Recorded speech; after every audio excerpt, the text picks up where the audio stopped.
Trivia para kay Obsidia. Ang Obsidia ay nagbubunga ng obsidian, isang madilim, malabolkan na salamin, na akma sa kanyang pagkakakilanlan bilang isang nilalang ng kadiliman at buto.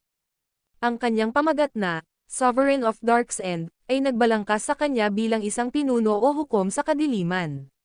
Gumagamit ang kanyang visual na disenyo ng itim, kulay abo, at malalalim na lila, na ginagaya ang makintab, madilim na ningning ng tunay na obsidian na bato.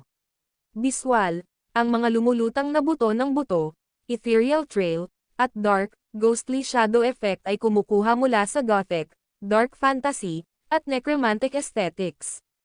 Petsa ng paglabas 17 ng Setyembre taong 2025.